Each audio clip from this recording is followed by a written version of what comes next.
Welcome to Babyface Hills. You know what it is. It's to hear me. It's your boy Brandon Pops Griffin. I got two out of my four guys with me. To my right, Menace Red. Yo, yo, yo, yo. Yes, sir. And to my left, Ricky Bobby. Sup. We are here. It's been a minute, but we glad we back. It's a lot going on. We are on our way to the Night of Champions. But before I go down my rabbit hole, Ricky Bobby, tell them what they need to do. Like, comment, share, subscribe, and turn on post notifications so you can be notified every single time we post. All those notifications. Every time we post, you're going to want to know. We dropping the good stuff over here. 30 years of fanship, man. All right, enough of me with my sound box. Let me give it to the man who you really want to hear to bring us up to speed. Our guy, the narrator, Menace Red. What's up? Yo, so we got Monday Night Raw, fresh off of Backlash, fresh off the draft in Jacksonville, Florida. It was a dope show, a lot of good wrestling on this show. So let's just jump right into it.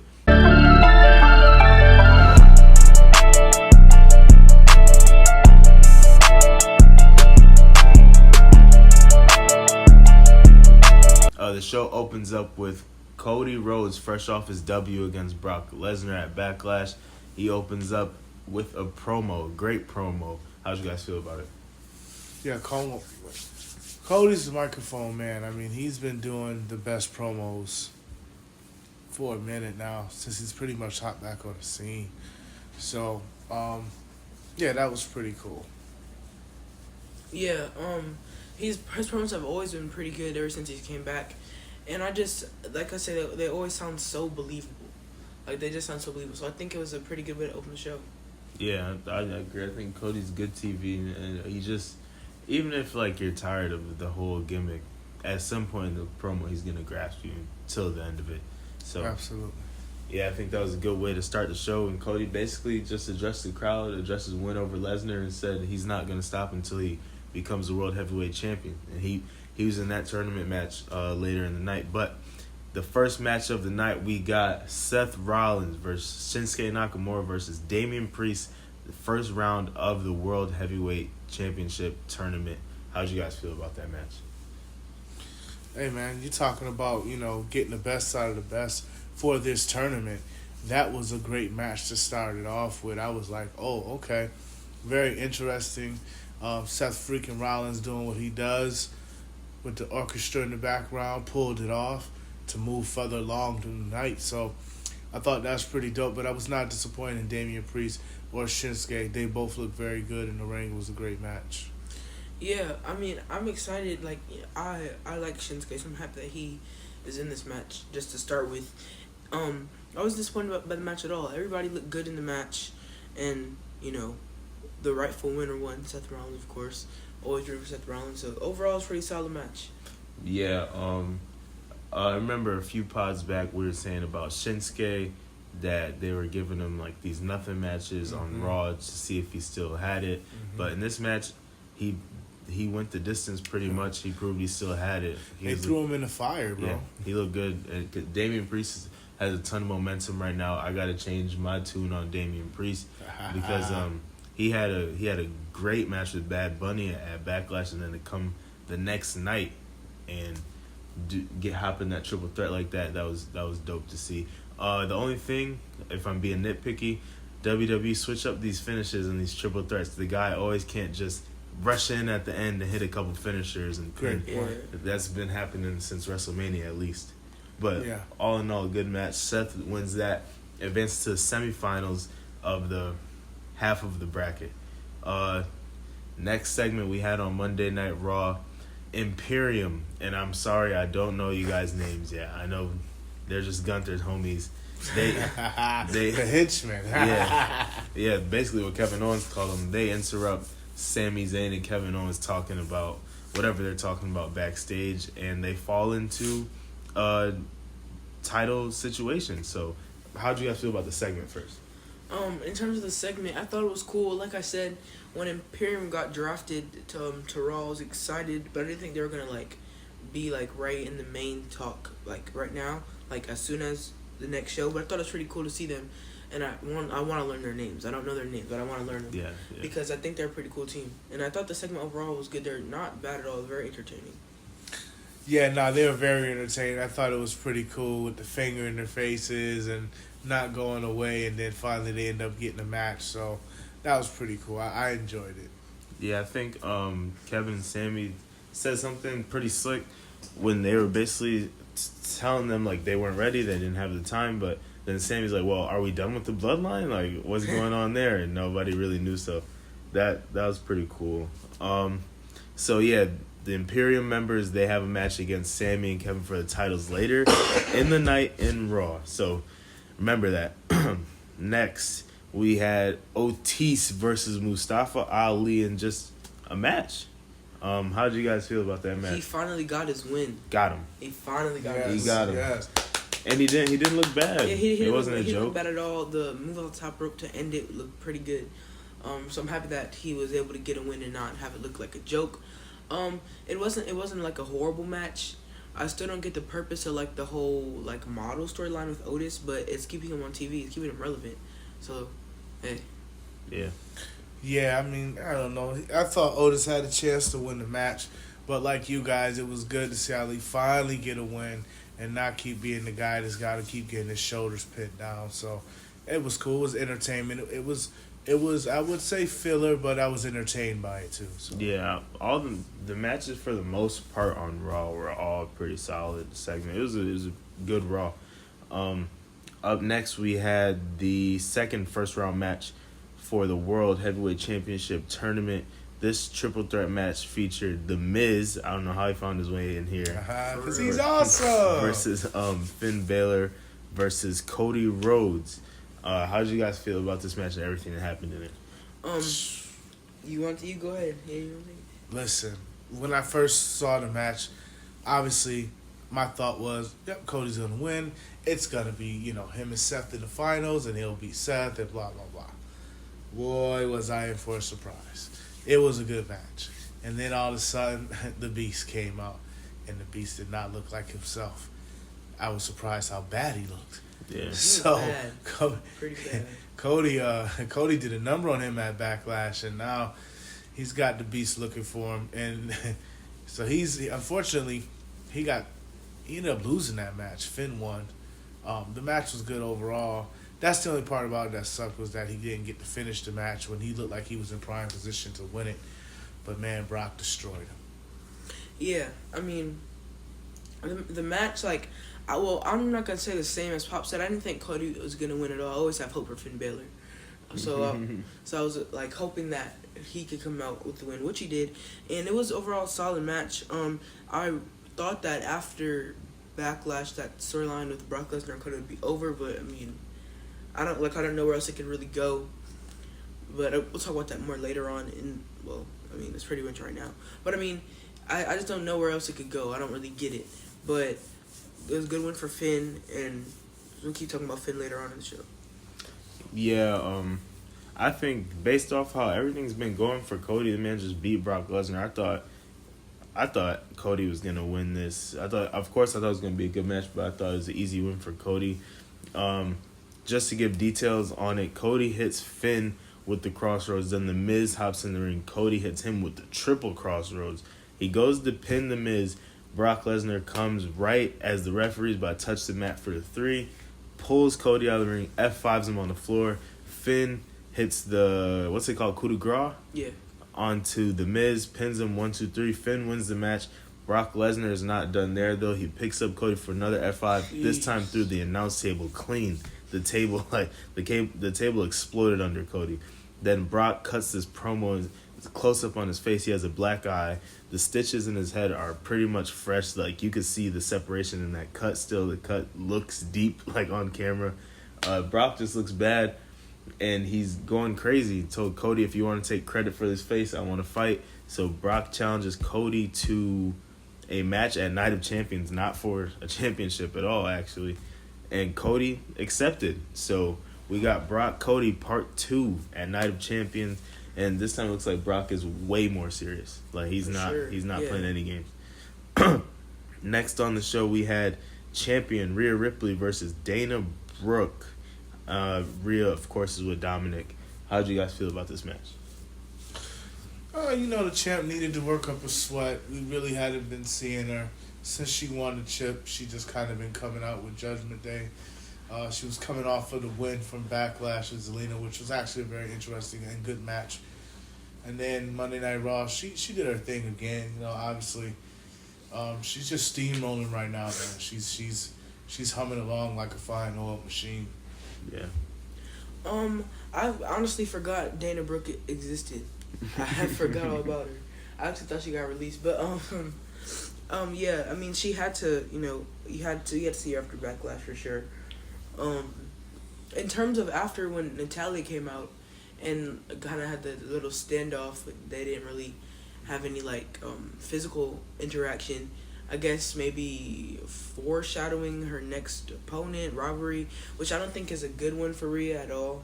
Right. But I mean, I guess it's kind of a good name under her belt because Natalya is considered a veteran.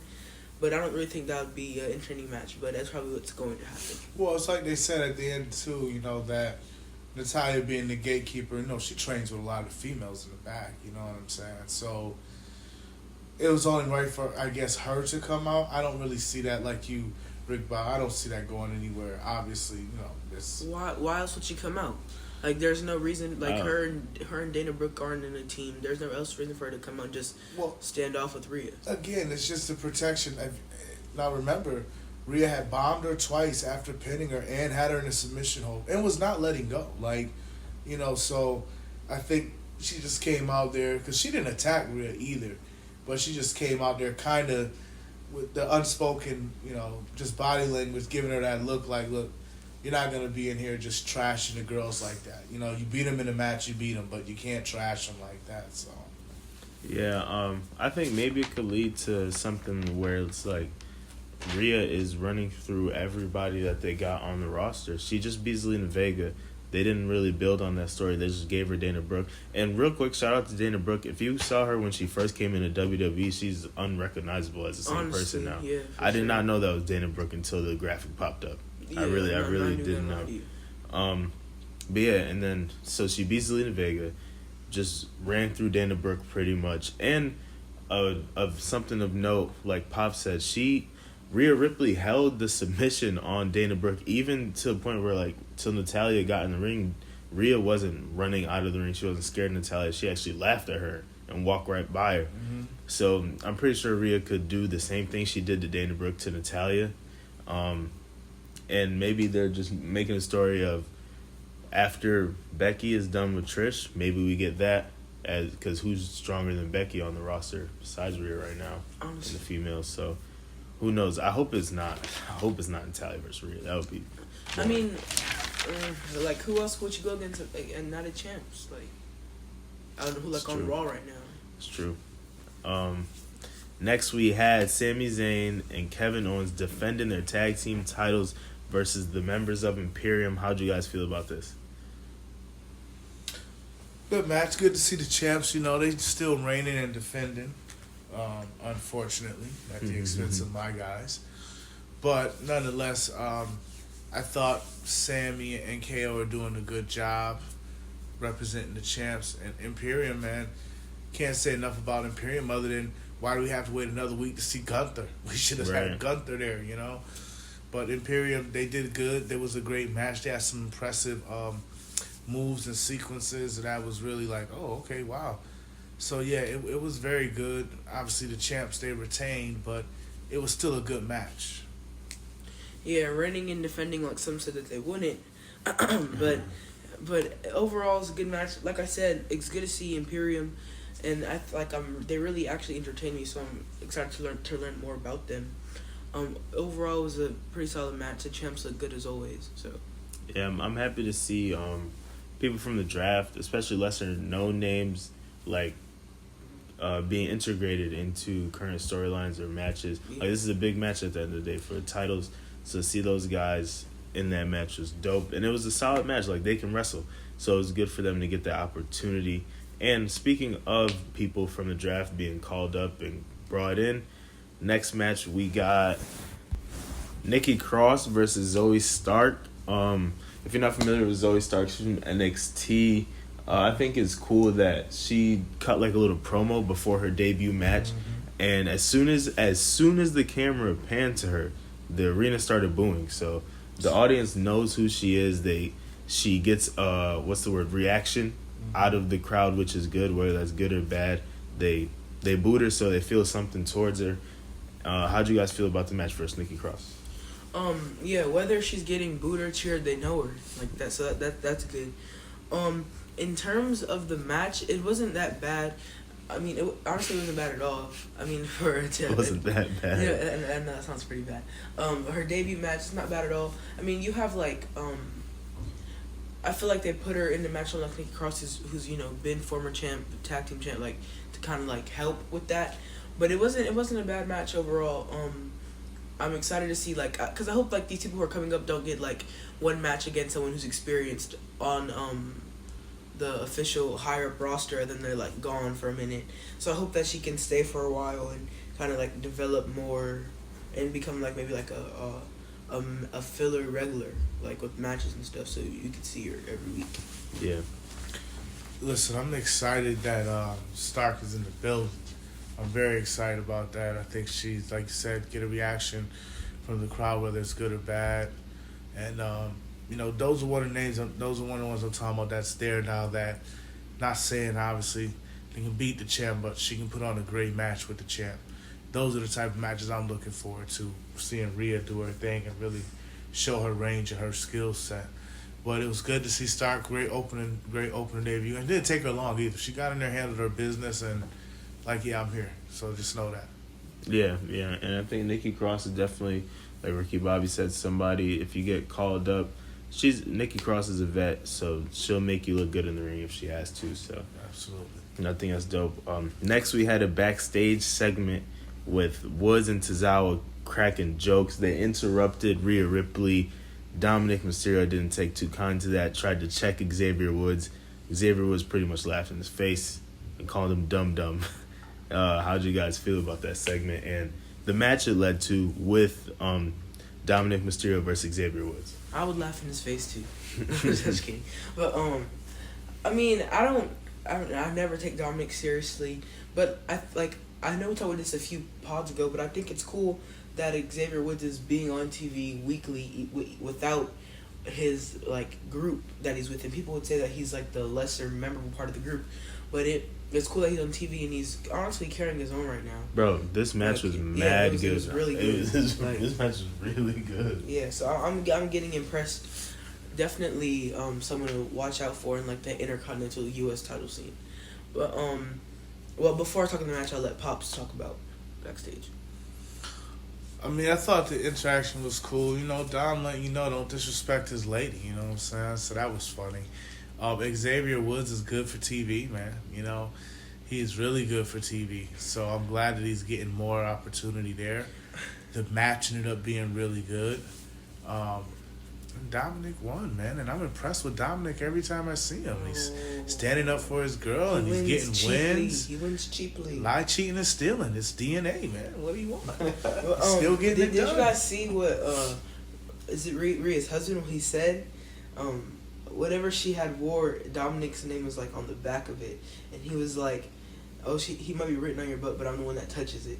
And I thought that was pretty funny because I do wonder sometimes with these made up manager and these situations. I do wonder how close do they get sometimes? How how close to the relationships are sometimes. Her and Dom have great chemistry on camera. Yeah. So I will give them that. So I can see why the husband did respond to whatever he responded to, just to kind of let it be known, hey, don't get it twisted. It's just TV, but it looks good on TV. So yeah. The match with Woods and Dom was a really, really good match. It felt like they went 15 minutes, but it was nonstop action. It's dope to see. It's dope to see Woods really get that slot on TV, what's looking like consistently. So that's dope. Next we had the Legend Hall of Famer, original baddie Trish Stratus came out. And original baddie. Is that yours? Yeah. I like that. She came out. She's still on her Has Anyone Seen Becky Lynch campaign. And in the middle of her promo, Becky Lynch is there. She popped back up. Becky is back. How do you guys feel about this? I feel like Trish Stratus is wearing the heel very well. Like it's not like forced. I feel like it comes a little natural. Like I think it was cool. Like the story she's talking about her daughter with the doll. I thought it was pretty entertaining. I am kind of disappointed. I feel like they're dragging this out a little much more than it needed to be. Like the time that it was set up, it would have fit perfectly at Backlash. It was right after Mania. So I mean, I guess get the most out of the legend that you can before she goes on break again. But I thought it was cool when Becky came back and her music played when she was behind her. It was cool. I'm excited to see where it goes next. Next Raw and next time we see them. But overall, it wasn't bad at all. It was a very cool segment. Yeah, I'm with you. It probably could, but I don't know what Becky had going on. I think it was some personal stuff, but she was away for a couple of weeks. We're probably going to get the match at the Night of Champions, I imagine. But Trish is playing the heel role amazingly. Like, she really is. I'll be honest with you, I didn't think she could do it. She's killing it right now. Now the hope is just that, and let me just say, it was good to see the man come back, hop in the ring and do what she does, kick butt while talking trash. I love it. I guess I am a little concerned, though, that with all the hype and all the action and anticipation, when we do finally get the match, will it be a good match? So that's the one concern I have. I know what Becky can do. But again, Trista, she would say she's not our old high school fantasies and all that good stuff. But not so sure her skill set is going to work well with Becky, so we'll see. They say styles make fights. We'll see. I mean, she didn't look bad at Mania. She didn't look as like not like didn't have it as much as some other people who like come back. So I don't think the match it shouldn't disappoint, but I'm not expecting it to be like showstopper match of the night either. Yeah, I agree. I like the merch they have for Have You Seen Becky. That was dope. That was very dope. Yeah, I like this angle. I like it more than I thought I would, honestly. So that's always good. Next, we had the culmination of the right side of the bracket. Finn Balor, Seth Rollins to see who's going to be in the match for the World Heavyweight Championship. How do you guys feel about this match? It's classic. It's a callback to the Universal Championship being unveiled, so it's dope. Yeah, this match was really cool. A lot of highlightable moments. A lot of moments where you didn't think that this person's gonna get it, but honestly, it's deserved for Seth Rollins, and I really hope that he's gonna be the one that's able to secure the title. It's just I don't know. It's just cool seeing him and Finn back in the ring. It was really cool, and it was definitely a full circle moment. Yeah, it was great to see them back in the ring. Seth freaking Rollins, man, on his way though, man. I guess the thing is now, who's it gonna be for SmackDown that he ends up going against? I think right? you took my name. I was gonna say AJ as well. I do think it's gonna be AJ. That match should be good. Might be Drew McIntyre. I would hope not. I would hope not. not. If they bring AJ back and he doesn't even... Drew went to SmackDown on the trial? I thought he went to Raw. No. If he was on Raw, he would definitely I thought he was in the tournament regardless, though. But they said that this what they did on Monday night and then what they're doing for this upcoming Friday night, that's the end. That's it. Yeah, one-on-one. Yeah, so whoever wins on SmackDown, Seth won on Raw, they'll fight each other at Night of Champions for the championship. If it's not AJ, I don't think it would be... Seth versus AJ would be a pretty good match. That would be pretty good. On the SmackDown and Raw thing, I did see a report come out that since it's deeper in the playoffs, like important games of the NBA playoffs now, that they're integrating the rosters for the tournament just to keep people on the show. Yeah. So this was a really good role. But I don't think it's a long shot Drew McIntyre would be in this. They like Drew McIntyre over there. But I think Seth versus AJ. That's the match, fire. bro. That's showstopper the status right there. That's the match right there. But as far as this match, with Finn and Seth, like you guys said, man, every time they get in the ring together, they don't disappoint. I'm not gonna lie, I'm a big Seth Rollins fan. I don't like the finishes to his match when he wins with the stomp. I don't like it at all. I liked how he missed a stomp and it was like a forward stomp. That was like it's not different, but it was a little better than the typical stomp every time. Bro, I don't know. It's like cemented with his character now because remember they banned it for a little bit and then he picked up the pedigree and then they let him bring it back. But something about it is just too. It's too like sports entertainment. It's not a brutal finish. The guy, I don't know. I didn't like the finish to the match, but other than that, the match did not disappoint at all. And I mean, it was between Finn, Seth, or Cody to really come out on this side to see who won. And I think the storyline being built of Brock and Cody is still good. And then Seth coming out to represent this side of the bracket in the World Heavyweight Championship. Who better, really?